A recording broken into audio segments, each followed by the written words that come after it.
Olá, amigos telespectadores do programa Fronteiras da Ciência. Hoje o tema é: todos somos médiuns? É uma pergunta. E o meu convidado é um querido amigo já de bastante tempo, soteropolitano, Adeilson Salles, palestrante, escritor espírita. Ele tem muitos livros, é um dos maiores best-sellers do Brasil e psicanalista. Já quero começar te perguntando, quantos livros você já publicou? 96, estaremos completando 99 agora, lançaremos 3 nos próximos 3 meses.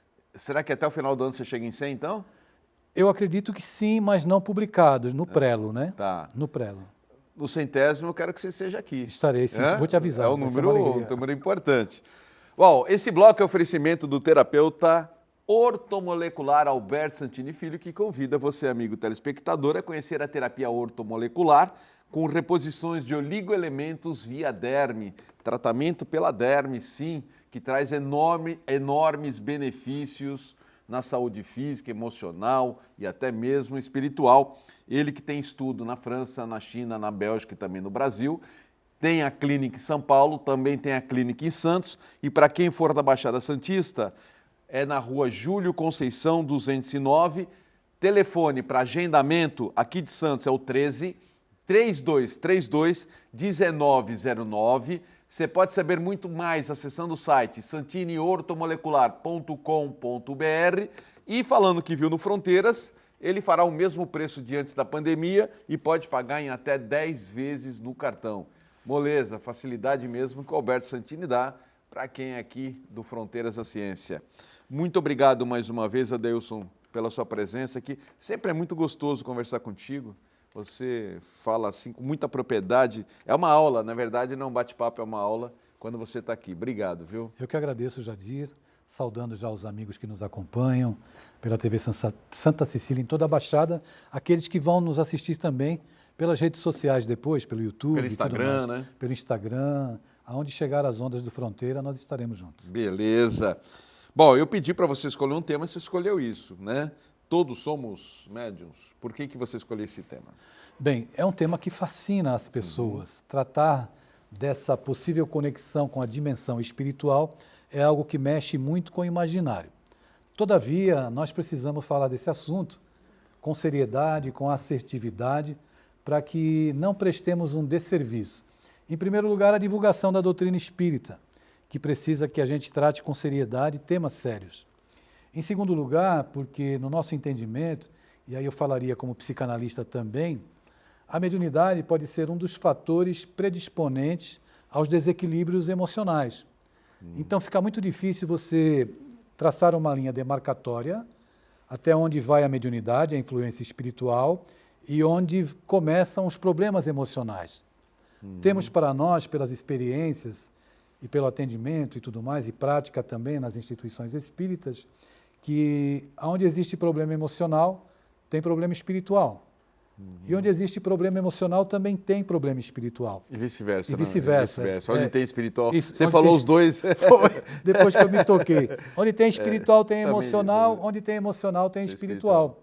Então, isso precisa ficar muito claro, porque nós percebemos na rotina das pessoas, adolescentes, adultos, etc., manifestando envolvimento espiritual no seu cotidiano, potencializando brigas, dissensões, por influência da dimensão espiritual.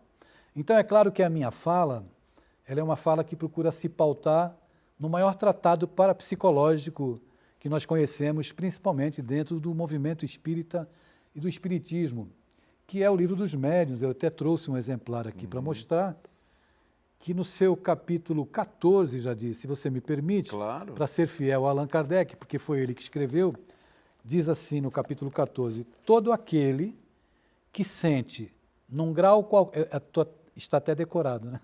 Todo aquele que sente num grau qualquer a influência dos espíritos é por este fato médium. Essa faculdade é inerente ao homem, não constitui, portanto, um privilégio exclusivo. Por isso mesmo, raras são as pessoas que dela não possuam alguns rudimentos. Pode, pois, dizer-se que todos são, mais ou menos médium. Mas aí a gente tem intensidades diferentes, né? Perfeitamente. Essa é uma abordagem necessária para que se compreenda como é que isso funciona. Nem todos têm a mesma capacidade ou sensibilidade sensorial. Então, existem pessoas que sentem a mediunidade de maneira patente, através de sensações no corpo físico. Um aquecimento na nuca, são variadas também as sensações. Por cheiro até, né? Por cheiro, um arrepio. A gente não tem como formatar manifestações espirituais de uma única maneira, porque elas variam de acordo com a sensibilidade, como afirma aqui Allan Kardec no Livro dos Médiuns. Então é evidente que todos sentem num grau qualquer isso. Mas o que eu quero chamar a tua atenção também, já que como espírita e com responsabilidade por aquilo que eu estou falando, eu queria evocar o Livro dos Espíritos, que é um livro que foi trazido, publicado em 18 de abril de 1857 por Kardec, que é a pedra basilar do edifício do Espiritismo. É um livro de perguntas e respostas. Kardec se baseou no método dialógico de Sócrates, né? Da maiêutica, de produzir ideias, partejar ideias novas. E nesse livro, é um livro de 1019 perguntas. Na pergunta 459, ela é importante para a gente raciocinar aqui. Allan Kardec indaga aos imortais qual a influência dos espíritos na nossa vida, nos nossos pensamentos. E a resposta deles é contundente, surpreendente e causa muita descrença entre as pessoas. E é bom para que a gente possa esclarecer. Eles dizem assim: os espíritos os influenciam a tal ponto que, de ordinário, são eles que vos dirigem. Quando eu tomei conhecimento pela primeira vez com essa pergunta e com essa resposta, a descrença tomou conta do meu coração e do meu raciocínio. Eu não sou marionete, eu penso sozinho, então como é que os espíritos podem me influenciar? E aí os anos, o estudo, me trouxeram um raciocínio onde eu pude chegar a uma conclusão mais assertiva. Todas as vezes, Jadir, que nós perdemos o nosso controle emocional, todas as vezes que nós não conseguimos lidar com aquelas ideias recorrentes que nos causam perturbação, às vezes até perplexidade, pelo teor da ideia, olha, eu não tenho esse tipo de sentimento, porque é que esse pensamento tem me visitado. E quando a gente experimenta uma discussão, seja lá o que for que roube o nosso equilíbrio e faça com que a gente se desequilibre, nesse momento nós estamos recebendo uma influência com o campo psíquico aberto, propício para a perturbação espiritual e consequente influência muito patente dos espíritos. Então, uma prova mais contundente é exatamente essa insistência dessa ideia permanecer dentro do seu pensamento. Do seu psiquismo. Ocorre que a maioria das pessoas está no mundo, vivendo no mundo no mundo sensível, como dizia Platão. Então, as pessoas vivem à cata das emoções. Aquilo que fala mais de perto a maioria dos homens é o que toca o corpo e o que mexe com as nossas sensações. Poucos são aqueles que se detêm a refletir no conteúdo do que pensam. Nós passamos a maior parte do tempo atendendo às demandas do mundo. O mundo provoca, a gente responde. Então fica muito difícil para mim, que pauto a minha vida pelas sensações, pelo gozo daquilo que o meu corpo sente, em todas as instâncias, né? Discernir. E isso é algo que a gente precisa conversar com muito cuidado, porque nós observamos hoje adolescentes tendo manifestações mediúnicas nas escolas, nós observamos as pessoas matando umas às outras em processos de perturbação espiritual. Deixa eu fazer um parênteses. Você está falando Claro. um ponto que eu acho que agora merece essa minha intervenção e peço desculpa por ela. Mas é que agora, recentemente, nós tivemos um caso de um adolescente de 16 anos que matou pai, mãe e irmã, que explodiu na mídia, e ele ainda voltou para casa para lanchar com os corpos pela casa. Sim. Ele lanchou, depois ele foi se entregar para a polícia. E ele fala abertamente que ele não se arrepende de nada. Se tivesse que fazer, ele faria de novo. Tudo porque, pelo menos é o motivo aparente, porque o pai proibiu ele de usar o celular. Isso causou uma raiva tão grande nele que exterminou uma família. A sua intervenção ela é muito oportuna e nos dá a oportunidade, né, de trazer para os nossos amigos, aqueles que gostam desses temas, que a gente não pode definir tudo como espiritual. Então, um contexto muito complexo, trágico como esse, precisa de uma avaliação mais abrangente. O contexto da família, a maneira como a família se relacionava, porque quando a gente se detém apenas no fato, nos escapa tudo que contribuiu para a construção de um quadro como esse. Mas o que justificaria algo tão brutal? Eu não vejo uma justificativa. Ele pode ser uma pessoa com problemas mentais, e por conta dos problemas mentais pode acontecer também influenciações espirituais. Então a gente não tem como delimitar e dizer é espiritual ou é emocional, porque é um contexto, Jadir. O ser humano, o homem é um ser integral. Mas não tem como saber, Adeilson? Pode-se fazer avaliação. Pode-se fazer Uma avaliação. avaliação psiquiátrica, por exemplo, creio que será feita. Você faz isso em consultório? Não avaliação psiquiátrica. Eu faço a terapia para sondar e classificar os tipos de transtorno que a pessoa eventualmente tenha. Tá. E aí, se dentro da minha instância de atuação eu perceber que existem quadros graves, por exemplo, me chegam pacientes que já são medicados por psiquiatras e que precisam da terapia. Mas se eu perceber ao longo do tempo que a terapia não surte efeito, eu não posso me manter dentro de um trabalho terapêutico que não surta efeito para a pessoa. E ela vai revelando, vai demonstrando, pela própria oralidade, já que o inconsciente se manifesta pela oralidade, né? Já dizia Jacques Lacan, e por todas essas demandas que ela me traz, inclusive pelos sonhos que ela me revela. Os sonhos são imagens simbólicas em que a gente consegue interpretar aquilo que o emocional, que o inconsciente está mandando de mensagem. Por isso que você não pode nunca dizer, olha, aconteceu isso porque ele é médium desequilibrado. Não, isso é um pensamento muito raso e que não nos permite entender a complexidade dos problemas humanos, principalmente dessa monta de uma gravidade como essa. Certamente, o advogado que será constituído pelo Estado, se ele não tiver condições de pagar, vai pedir uma avaliação psicológica, psiquiátrica, e aí vai poder se determinar o porquê de tanta insensibilidade, não é? De onde vem isso, se é um problema orgânico, hormonal, seja lá o que for. Ou espiritual. Ou espiritual também. Mas eu creio que existam os dois componentes aí. Um influenciando o outro. Um influenciando o outro. Eu creio que existam os dois componentes. Tá, porque quando você também tem esse problema mental, você está abrindo um campo de frequência também para... Totalmente. Né? Totalmente. Para sintonia com esses, né, seres trevosos. Os afins se atraem, não se atraem? Sim. No campo energético, isso se dá também no campo mental. Então, nós acabamos atraindo companhias espirituais de acordo com aquilo que a gente cultiva e de acordo com aquilo que a gente pensa. Isso não é novidade. Já se falou aqui, outros convidados já falaram sobre isso. Mas o que ocorre é que a maioria das pessoas não considera a dimensão espiritual, por causa justamente do mundo das sensações, desse mundo sensível. Mundo físico, né? Do físico. Agora, a gente percebe hoje em dia, com o crescimento, né, e a própria Organização Mundial da Saúde, a cada ano está criando novos CIDs, novos códigos, para classificar as distonias mentais, os problemas emocionais que assolam a humanidade. Porque o homem hoje, ele empreende uma fuga de si mesmo para viver os modelos que o mundo propõe. Isso causa adoecimento. Então, se eu tenho dificuldade em lidar com a minha própria essência, de certa forma eu estou vulnerável. Eu encontro com você na rua, Jadir, eu esbarro em você e a gente começa a discutir. Eu tenho problemas graves, emocionais. Você tem a sua demanda.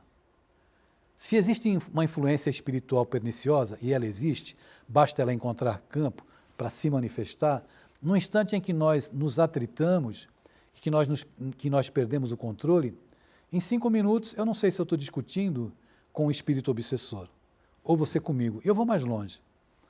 Você começa a discutir com um adolescente dentro de casa, 5 minutos depois você não sabe mais quem é o adolescente. O pai pode discutir com o filho, que está com transtornos emocionais, e também discutir com o espírito obsessor, porque a mediunidade ela é uma condição orgânica, ela não começa aos 21 anos ou aos 18, É uma condição orgânica. Então, nós não temos como definir quem é mais sensível, quem é menos sensível. Mas você citou sobre o CID, né? Nós temos já hoje um código de identificação de doença ligada já à mediunidade, não tem? Ou obsessores, tem algo assim, não tem? Já um CID? Existe um estudo que tenta, né? Aliás, isso vem da época de Kardec. Quando o Livro dos Médiuns foi publicado, 1863, 6 anos depois praticamente do Livro dos Médiuns, se eu não me engano, quando ele foi publicado, já existiam pessoas que alegavam que a prática espírita ou a prática da mediunidade levava à loucura. Isso já se falava desde a época de Kardec. E muitas pessoas hoje, por desconhecimento, por não se aprofundarem no estudo, evidentemente, ao perceber que existem pessoas que são muito sensíveis, inclusive Chico Xavier foi até estudado pela NASA. Tamanho era a capacidade sensorial desse médium espetacular. Alguns alegam que a mediunidade é uma doença, principalmente nos médiuns que revelam essa ostensividade. Divaldo Pereira Franco, Chico Xavier, Ivone do Amaral Pereira e tantos outros que nós poderíamos citar, e que são vistos como pessoas que sofrem de distúrbios. Então isso tudo é muito nebuloso, Jadir, nessa classificação. Pelo desconhecimento, né? Pelo desconhecimento, pela desconsideração, pela crença que a ciência acadêmica tem de que nós somos um conglomerado de células, que o pensamento é uma secreção do cérebro e que não existe uma consciência extracorpórea. Mas eu acho que nós estamos indo na direção, quando eu digo nós, eu digo ciência, na direção de compreender melhor o campo espiritual, não está? Eu acho que, ultimamente, eu sinto mais, pelo menos que eu vejo também em outros programas de televisão, com médicos, com cientistas, eles estão muito mais abrangentes e aceitando essa possibilidade, né? Mas, Jadir, algumas universidades do mundo... É que antigamente não era assim. Não, o meio acadêmico jamais aceitou, o meio era, científico jamais sim. aceitou. Eu sofri preconceito Sim. na minha dissertação de mestrado na Poli, na USP. Eu fui porque eu queria fazer um trabalho do Dr. Sérgio Felipe, da glândula pineal, eu queria fazer um estudo do campo magnético, né? Eu queria voltar isso para a eletrônica, que é a minha especialidade, e na época me falaram, olha, você precisa do título de mestre? Eu preciso porque sou professor universitário. Então, não vai por essa seara, porque você vai ser bombardeado pela banca e a tua chance de reprovação é muito grande. Eu tive que mudar. Mas a gente sabe hoje, tenho certeza que você tem conhecimento, de que existem cadeiras em várias universidades do mundo hoje voltadas para a espiritualidade. Sim, temos o doutor Décio Iandoli, Sim, tem participado de sim. muitas universidades tratando desse assunto. Mas eu vou deixar uma pergunta para você no próximo bloco, Sim. que eu sei que nisso você é especialista, sobre adolescentes em escola, se tem tido muitos casos aí dentro do âmbito da obsessão, tá bom? Ok. Próximo bloco, a gente volta já com Adeilson Salles, rapidinho. Estamos de volta em nosso segundo bloco hoje conversando com Adeilson Salles, ele que é palestrante espírita, escritor, já vai chegar na marca dos 99 livros, né? E também psicanalista, e estamos falando sobre Todos Somos Médiuns. E aí um bate-papo gostoso, eu deixei a pergunta para ele no bloco anterior, sobre adolescentes ou até crianças nas escolas, né? Se tem muitos casos de obsessão e se isso é comum, né? Sim, Jadir. Os adolescentes e as crianças, né? As crianças numa ordem menor, não que não sejam médiuns, mas os casos estudados são em menor quantidade. Na adolescência, a gente pode até citar alguns casos ocorridos recentemente, no período pós-pandêmico, em que surto coletivo de ansiedade, e aí eu fui estudar isso para poder ver se havia conotação espiritual, e fui procurar na própria literatura espírita produzida por Allan Kardec, na Revista Espírita de 1863, e encontrei um caso interessante em que eu pude fazer uma analogia. Eu parto do pressuposto, e é claro que ninguém precisa partir do meu pressuposto e sob a minha perspectiva. Eu não creio nos espíritos, eu sei que os espíritos existem. É algo que me dá tranquilidade para poder falar, e falar com preocupação e responsabilidade sobre um tema que às vezes é tratado com menor importância e ele mexe com o nosso cotidiano. Em 2021, em Recife, em uma escola pernambucana, aconteceu um surto coletivo de ansiedade. Coletivo? Coletivo. Numa classe ou na escola? Na escola. Na escola. Vários adolescentes. Então, chamaram o SAMU, eram várias ambulâncias, vários garotos e garotas sentados no pátio da escola e ali aquele processo de ansiedade. Muito bem. Nós poderíamos embasar nossa fala e trazer a alegação de que era um período pós-pandêmico, que eles poderiam estar ansiosos por causa da prova, etc, etc, etc. Eu chamo a atenção dos amigos e amigas que nos acompanham que a mediunidade na adolescência, ela é potencializada. Não é que quando ele se torne adulto, ele diminua a mediunidade. É que o processo de desenvolvimento da adolescência, eu considero o período da adolescência um período de ebulição psíquica, em que o espírito, o adolescente, está experimentando, por exemplo, as reminiscências de vidas passadas que vão surgindo no seu psiquismo sutilmente, sem que ele perceba quem ele foi, a sua biografia reencarnatória.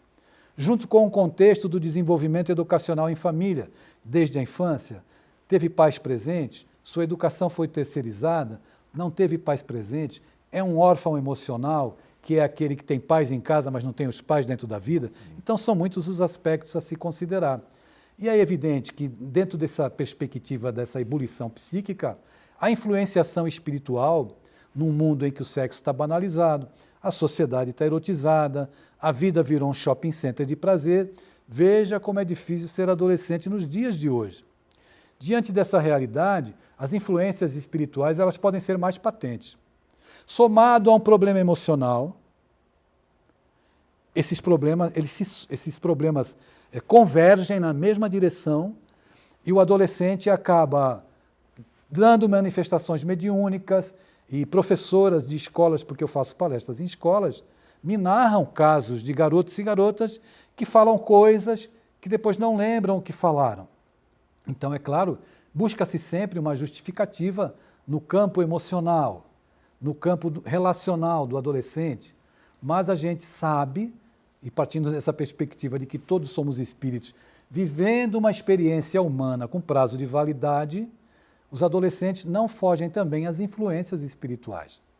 Então, quando eu me deparei com o caso de Recife, do surto coletivo de ansiedade, eu fui estudar na obra trazida por Kardec se eu conseguia algum fato que eu pudesse ter uma correlação para compreender.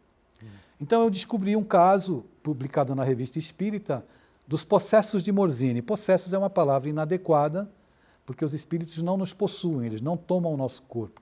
É uma palavra que eu coloco entre aspas. Eles nos subjugam quando o processo obsessivo é muito adiantado. E nessa cidade de Morzine, uma comunidade de 2.400 pessoas na França, houve um surto de manifestações mediúnicas. E era um surto para essa faixa de idade, para a adolescência. Esse surto foi tão preocupante que o governo francês, à época, enviou aquilo que seria hoje o ministro da Saúde para avaliar a causa daquela situação. O ministro da Saúde se dirigiu ao local, observou os fatos e voltou para Paris com a alegação de que aqueles problemas emocionais eram questões sanitárias. Era o que ele arrumou de alegação. O padre tentou exorcizar, reuniu todos os adolescentes numa igreja, virou um pandemônio. Ele não conseguiu dar conta de tudo que acontecia. E a cinematografia tem muitos filmes que falam de efeitos poltergeist e tal, efeitos físicos com a presença de adolescentes, né? O cinema retrata muito bem isso. E então eles só conseguiram amenizar, diminuir e apaziguar essa situação depois de um tempo, quando eles afastaram todos os adolescentes, levaram os adolescentes para lugares diferentes. Eu fiz a analogia pensando nas questões emocionais, porque, evidentemente, os adolescentes de Paris, naquela época, também tinham problemas emocionais. Não como os de hoje, surtos de ansiedade, mas tinham. Porque a adolescência e a infância, a gente precisa considerar que são períodos do desenvolvimento humano que não são respeitados. Você encontra um adulto, você consola. Você encontra uma criança, você pede para ela engolir o choro. Você encontra um adolescente que diz que está triste, você desmerece a tristeza dele dizendo que aquilo é bobagem. E nós fomos adolescentes, nós sabemos disso. Então, o assunto é bem complexo, né, Jadir? Demandaria muito tempo. Mas eu estou passando rápido para tentar trazer alguns recortes de fatos acontecidos hoje. Recentemente, em São Paulo, falando com uma professora, ela me disse de um adolescente que sempre tinha manifestações mediúnicas em sala de aula e que perdia os sentidos e depois voltava. Procurava se tratar do campo emocional, algum surto, etc., mas estava ali a fala patente, né? Na sua vivência, uma vez que você vai muito em escola dar palestras para jovens, você já se deparou com algum caso assim? Já me deparei e atendi o caso, inclusive. Foi durante uma palestra que eu ministrei no estado do Sul. Depois da palestra, um adolescente veio falar comigo totalmente mediunizado. Mediunizado? Mediunizado, mediunizado. Você percebeu isso? Percebi isso claramente por causa da oralidade e por causa do semblante dele alterado.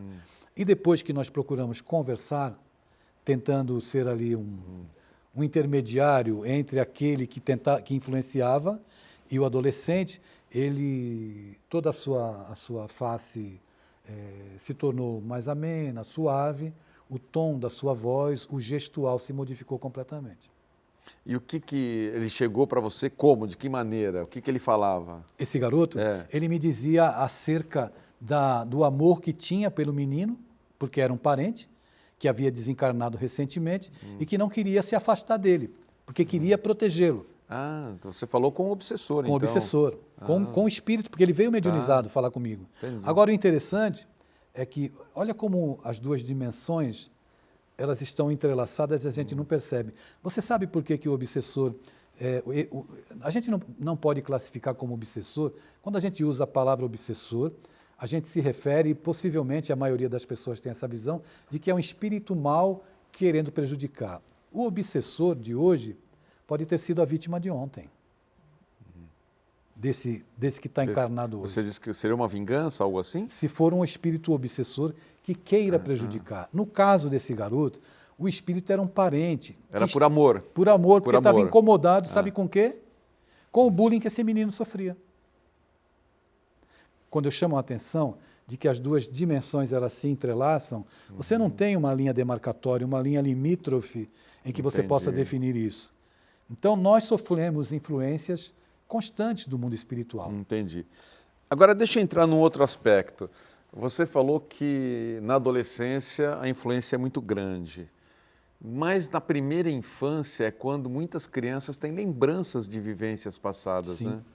E eu te explico, Jadir, segundo os estudos e as informações que nós temos, segundo os espíritos, a encarnação ela se completa na Terra até aproximadamente os 7, 8 anos de idade.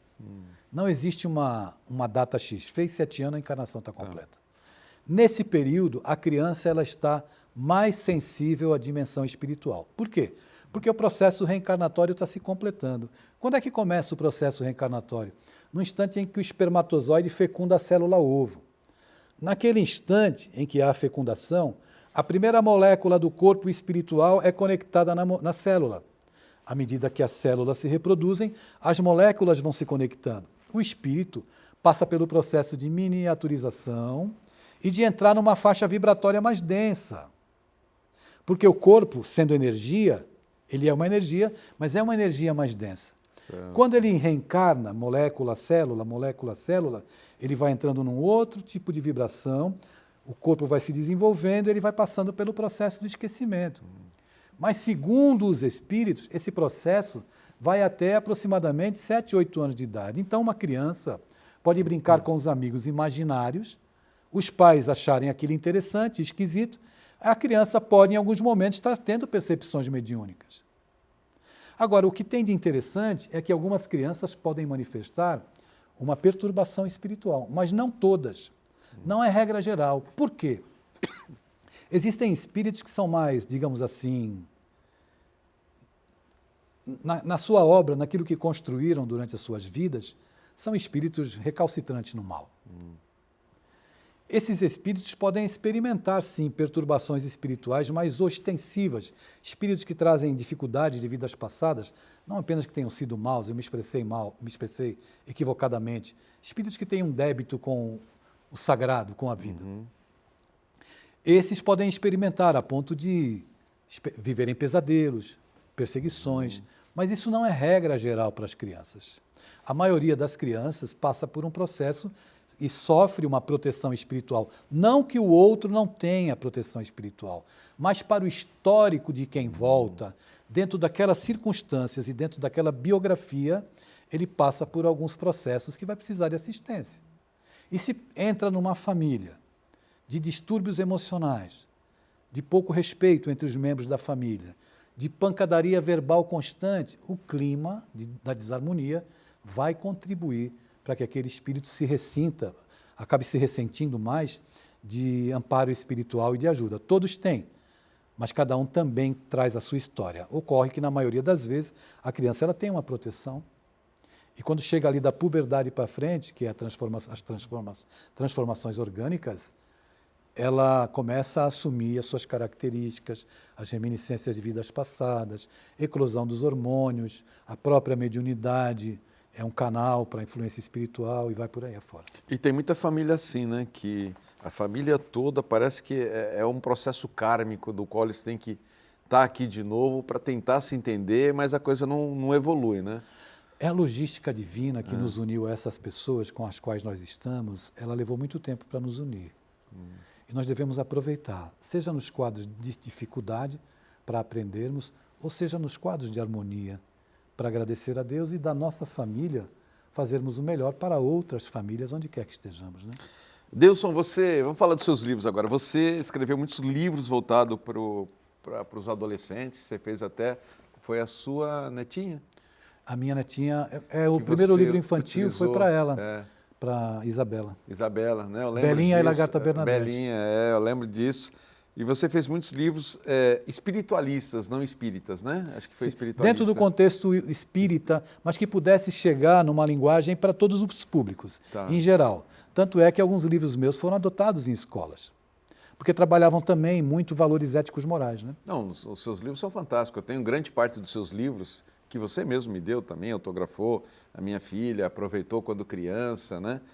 E você tem livros para adultos também.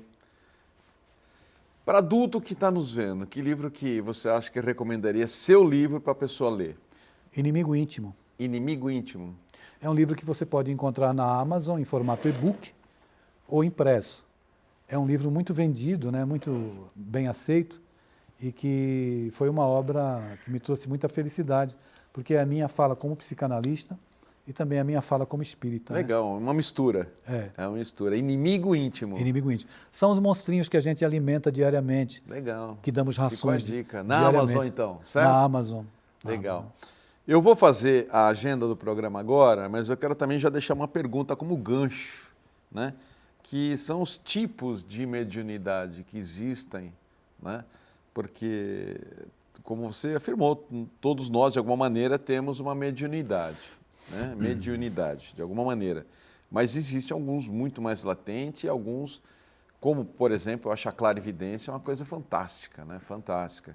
Mas, enfim, vamos deixar isso para o próximo bloco? Ótimo. Então, começando a agenda do Fronteiras da Ciência, primeiramente a farmácia Homeofórmula com a dica da semana, que é o Aquemarte, ativo substituto das canetas emagrecedoras. Contém uma tecnologia que aumenta em 19 vezes a biodisponibilidade do ativo. Possui efeito na inibição da fome, por ação termogênica e por vias que potencializam a ação e elevam os hormônios, promovendo o aumento da sensação de saciedade e, portanto, redução do apetite, que leva à perda de peso.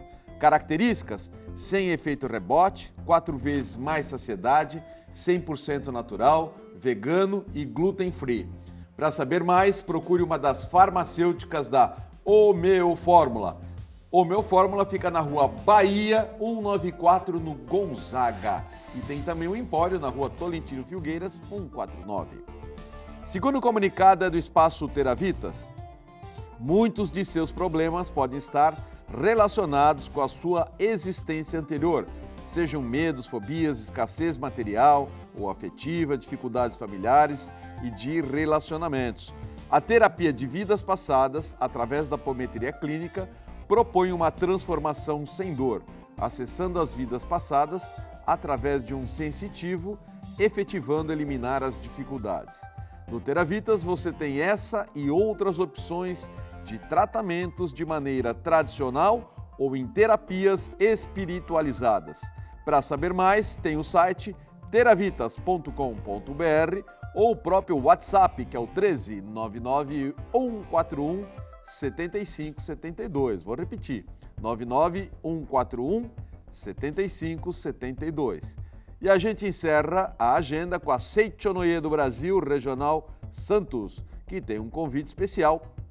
Todos estão convidados para participar do ciclo de palestras da prosperidade. É um momento especial para você expandir seus horizontes, descobrir novas possibilidades e fortalecer sua conexão com a prosperidade. Não perca esta oportunidade e embarque nesse ciclo de estudos da prosperidade para autodescoberta e crescimento. Mais informações na própria regional, que fica na rua Leonardo Reutemann, 17, ou qualquer Seichonoye pertinho de você, ou mesmo pelo telefone 13 3232 6687. Vou até repetir, 13 3232 6687. E eu volto já já com Adeilson Salles, não sai daí, é rapidinho. Olá pessoal, estamos de volta num bate-papo delicioso com Adeilson Salles. Quando ele vem aqui eu gosto porque, nossa, a conversa flui. Claro que fica milhões de perguntas na minha cabeça, mas a gente tem 1 hora para falar aqui, né? E o tempo passa depressa demais. Esse bloco é oferecimento da loja Mago Merlin, que continua sempre com os melhores preços do mercado em tudo, né? Seja em vela por quilo, vela de 7 dias, incensos, imagens de orixás, dos deuses, de Wicca e muito mais. Além dos banhos e ervas e os banhos líquidos para limpar e atrair só coisas boas, energia positiva. E sempre tem um lote novo de pedras em geral. Eles vendem muita pedra na loja Merlin, né? Pelo preço, pela qualidade, seja pedra bruta, rolada, peças feitas de pedra, enfim, um monte de coisa. E claro, a pedra do momento, tão proclamada pelo Américo Barbosa, que é a purpurita. Loja Merlin, tudo em artigos religiosos e esotéricos. Fica no Gonzaga, Rua Pereira Barreto, número 12. Toma nota? Pereira Barreto, 12 Gonzaga, loja Merlin, com o André. Deixei a pergunta no último bloco sobre os tipos de mediunidade, mas antes disso, deixa eu deixar seu contato. Acho que é bom deixar o seu contato. Anote aí o contato do Adeilson. Vou deixar primeiramente o e-mail, né? Aí na telinha, Adeilson Escritor. Lembra que Adeilson termina com N de navio, tá bom? adeilsonescritor@gmail.com. E tem também o Instagram, né? Basta escrever lá, Adeilson Salles Oficial. Salles é com 2 L's. Então, repito, Instagram, Adeilson Salles Oficial. E já vou te falar que a minha esposa, por exemplo, te segue no Instagram, né? Você posta sempre lá vídeos, né? E ela gosta muito de seguir. Diariamente eu sempre posto, escrevo uma mensagem e faço uma reflexão ao meio-dia. Uma reflexão convidando as pessoas a pensar na vida, a trazer mensagens positivas, frases. Frases que são frases muito bonitas. E a gente tem esse trabalho já há alguns anos. Bom, Jadir, a mediunidade, eu não tenho como te falar sobre todos os tipos de mediunidade. Existe a mediunidade de efeitos físicos, aquela exatamente, materialização, etc. E tem a mediunidade intelectiva, digamos assim, como a psicografia, a psicofonia, psicografia de escrever, a psicofonia de falar. Nós temos os médiuns clarividentes, médiuns sonambúlicos. Então são... Sonambúlicos é pelo sono? Pelo sono, né? São muitos os tipos de mediunidade e penso eu que nós ainda não definimos e não temos como definir todas as nuances da prática mediúnica. As mais conhecidas são a psicopictoriografia, por exemplo, que é a pintura de quadros, né? E a psicografia, que Chico Xavier, evidentemente, o grande expoente que notabilizou essa prática mediúnica, principalmente no seu trabalho das cartas consoladoras, quando ele recebia cartas para as mães, dos filhos desencarnados, dos pais, enfim, o grande trabalho de consolo que ele pôde realizar. Eu não sei qual é o nome que se pode dar a isso, e se tem ou se não tem. Entre aspas, como você gosta de dizer, entre aspas, a psicografia digitada. Existe isso já? Existe, porque existe... Tem um nome para isso? Não, é o médium intuitivo. Agora... Em vez de escrever... Ele pode escrever direto, ele pode receber... ele pode ser... A Ivone do Amaral Pereira, por exemplo, ela era uma médium que, quando ela dormia, ela era levada nos lugares. E ela voltava com a lembrança. Voltava e escrevia, transcrevia aquilo que ela tinha visto. Por isso que existem N tipos de mediunidade. Não é? O Chico era portador de diversas mediunidades. Então, o médium intuitivo é aquele que já está treinado demasiadamente, capacitado para isso. Ele consegue discernir para o exterior e ficar bem quando ele se isola, etc. Precisa procurar condições favoráveis para isso. E ali ele começa a escrever. Eu sou assim. E eu tinha muita dificuldade. Aí os espíritos me ensinaram. Quantos livros seus são psicografias? Eu não lembro agora, Jadir. Mas a maioria? Não, a maioria não. A maioria é suorografia, é suado mesmo. Suadografia. Essa é suorografia. Boa. Eu tenho uns 20 psicografados.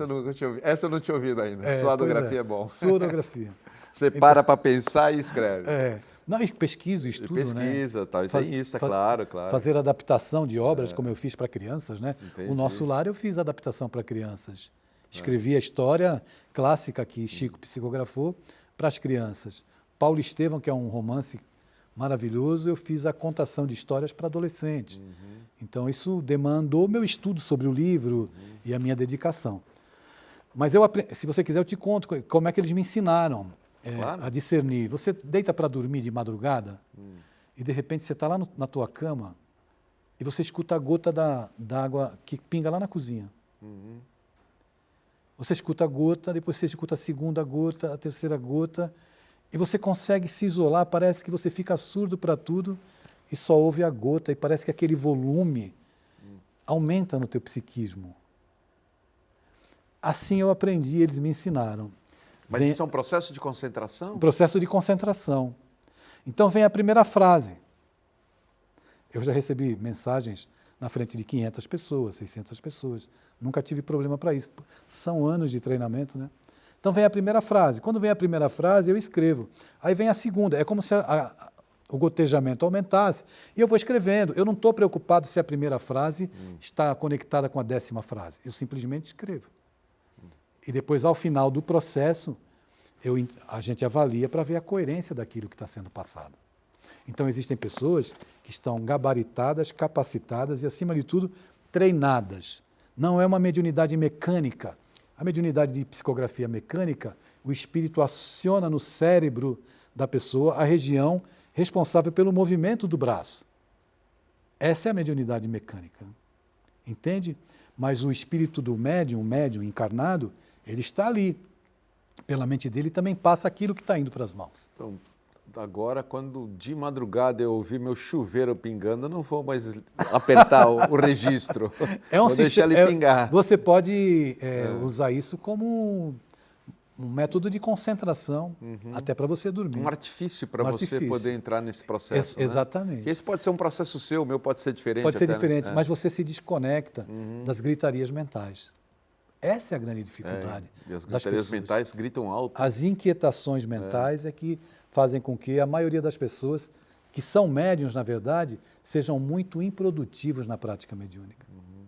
Legal. Você tem viajado muito, né, Adeilson? Desde que eu te conheço, desde que você participa do Fronteiras, você sempre acabou de chegar de um lugar grave e já vai para outro lugar, né? Agora você chegou de onde e vai para onde? Eu estava em Santa Catarina semana passada. Numa palestra? Fui fazer seminários para a Federação Espírita Catarinense. E na sexta-feira eu viajo para Goiás, para Goiânia, para fazer trabalho na Federação Espírita do Estado de Goiás. Também palestra, congresso? Palestra, não é congresso. Congresso é 7 e 8 de junho, em Vitória do Espírito Santo, é um congresso. Bom, você está o tempo todo viajando praticamente, né, Deus? Isso implica em dedicação e estudo, né, Jadir? Porque as pessoas, elas custeiam a minha ida, a passagem aérea, alimentação, tudo, hotel, hospedagem, e levam os livros para serem vendidos, tem momentos de autógrafos. É um trabalho que foi construído ao longo dos anos, do tempo, né? para ganhar credibilidade. Por isso que quando você me convida e eu me dirijo ao teu telespectador, eu tenho que ter muita responsabilidade. Eu não estou aqui para convencer ninguém, mas eu tenho que ser coerente com aquilo que eu acredito, né? E que você prega, né? E que eu prego. É verdade, é verdade. Não, e o seu trabalho é maravilhoso já de muito tempo, né? Você é uma pessoa consagrada, um soteropolitano. Você saiu de lá quando? Não, eu sou daqui. Ah, você nada. Pensei que você era Não, soteropolitano. eu sou daqui. Eu nasci no Guarujá. Você foi morar na Desculpa, Bahia? Não, eu morei em Recife. Foi em Recife. 7 anos, eu achei que você tinha morado em Salvador. No começo eu brinquei contigo. Foi, eu entrei na tua brincadeira. Ah. Mas eu sou natural do Guarujá, aqui do tá. litoral. E morei 7 anos em Recife. Entendi. Foi nesse momento que teve aquela experiência das crianças que... Não, ou já foi depois? Das crianças que entraram em ansiedade, surto de ansiedade? Foi depois. Foi depois da pandemia. Foi em 2021. Entendi. 2021. A pandemia trouxe muitos problemas? Trouxe muitos problemas emocionais. Nas escolas, quando eu visitava, antes da pandemia, eu já pedia para os diretores das escolas e sugeria que se criasse uma escutatória para adolescentes, para que eles pudessem falar das suas angústias. Com a pandemia, a necessidade dos cuidados socioemocionais com a criança e com o adolescente aumentaram. Eu tenho contribuído com aquele psicólogo, que é bem conhecido no Brasil, Rossandro Klinger, que criou a Educa 21. A Educa 21 é uma prestadora de serviços para os cuidados socioemocionais das crianças e dos adolescentes. Então, nós fazemos palestras dentro desse universo do cuidado socioemocional. As crianças precisam de cuidados, os adolescentes, os professores precisam e os pais também precisam. Você dá palestras em escola, em grupos espíritas, em congressos. Nas escolas eu não trato de religião, evidentemente. Tá. Nas escolas eu vou falar do aspecto emocional da criança e do adolescente. Os aspectos relacionais entre pais e filhos, professores e alunos, tudo que envolve a complexidade dessas relações. Bullying, automutilação, ideação suicida, tudo isso que a gente percebe hoje dentro do ambiente das escolas. Entendi. Vamos voltar ao estado mediúnico. Naqueles de manifestações físicas, você já teve alguma vivência, não? Não, eu nunca tive vivência, né? Eu tenho contato com pessoas assim absolutamente sérias, responsáveis, que passaram por reuniões de materialização. Tem um grupo espírita no Rio de Janeiro, onde eu faço palestras anuais, que é muito conhecido no Brasil, que se chama Frei Luiz. Lá realizam-se reuniões de materialização muito sérias e muito respeitadas. Com ectoplasma? Sim, com ectoplasma, com tudo. Com todos os cuidados necessários. Porque o fenômeno do ectoplasma parece que ele diminuiu muito nos dias de hoje, né? Então, a ectoplasmia é um fenômeno que diminuiu porque poucas são as pessoas que oferecem condições de equilíbrio para participar de uma reunião como essa, médiuns preparados, dirigentes que tenham conhecimento para conduzir uma reunião dessa com responsabilidade. Porque numa circunstância de curiosidade, dependendo de como se promova a reunião, pode acontecer até o desencarne do médium. Entendi. Então isso é perigoso. Há muitos anos atrás, já faz muito tempo, o programa tem 26 anos, esse ano faz 26 anos o Fronteiras da Ciência, mas, sei lá, acho que no 5º, 6º ano do Fronteiras, eu entrevistei um engenheiro da Codesp, inclusive, que ele viu o filho materializado, o filho dele, se não me engano, faleceu de moto no Guarujá, um acidente de moto, e ele viu o filho materializado em ectoplasma, em São Paulo, que ele ficou impressionado. Ele trouxe aqui no programa a foto do filho dele vivo e a foto do filho materializado em ectoplasma, uma coisa que me impressionou e, na época, eu deveria ter guardado isso, porque é fantástico, ele já faleceu, esse engenheiro, e depois ele foi atrás de uma pessoa no Rio de Janeiro também, que fazia ectoplasmia, né? Que ele me deixou impressionado pela semelhança mesmo. Mas eu quero entrar no outro aspecto da materialização, que ainda existe hoje, que é a dona Edelarzil, de Votuporanga. Do algodão? Do algodão, fenômeno do algodão, que é uma coisa inacreditável. Eu fui lá e eu não consigo até hoje entender como consegue materializar do nada, vai saindo ali na tua frente. Não sei se você sabe alguma coisa sobre ela. Não, eu vi notícias e acompanhei algumas notícias, não presenciei o fenômeno em loco, né? Então, mas se você viu e esteve presente, né? Eu fui para ver o que ela fazia, né? Quando eu fui, eu não acreditava.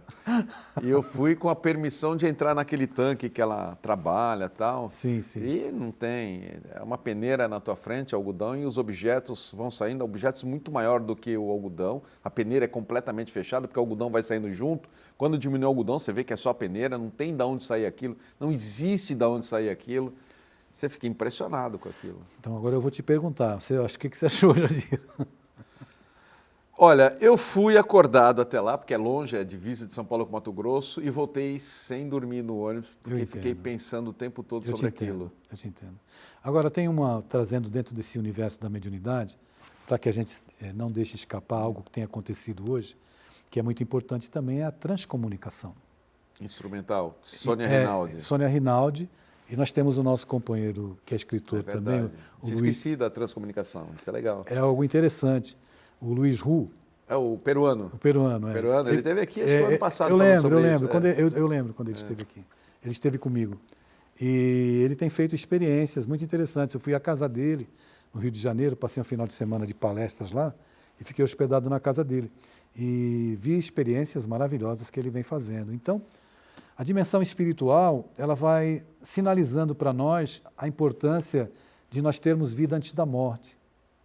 Isso é muito importante. E o processo dele foi sendo aperfeiçoado em relação até ao da Sônia Rinaldi, porque ele me trouxe aqui imagens incríveis que ele obteve de seres já desencarnados. Ele faz experiências marcantes. Os recursos que ele vem se utilizando são inovadores, né? Para transcomunicação. Legal, bem lembrado, bem lembrado. Bem lembrado, aliás, eu sei que muita gente está pensando agora, pô, traz ele de novo, né? Vamos falar com ele aí. O Luiz Hu, né? Quando ele vier para cá, vamos ver se ele vem no Fronteiras. Eu não sei se você ficou com o contato dele. Não, eu tenho contato. Tem que contato do Luiz Hu. Falar com ele para a hora que ele vier para Santos agendar a vinda aqui. Né? Sem dúvida. Ou a São Paulo mesmo, né? Eu acho que quando ele veio a São Paulo, desceu a serra para gravar comigo e depois voltou. Sim. Se não me engano, foi isso. Mas ele esteve na Baixada fazendo palestras. Teve. Teve aqui? Teve. Tá bom. Melhor ainda, mais fácil ainda. Eu estou praticamente no fim do bloco, do terceiro e último bloco. Adeilson, eu vou deixar mais uma vez o seu contato para os telespectadores. As pessoas podem, através do seu e-mail ou no Instagram, fazer perguntas? Podem. Lá no Instagram vão encontrar o WhatsApp.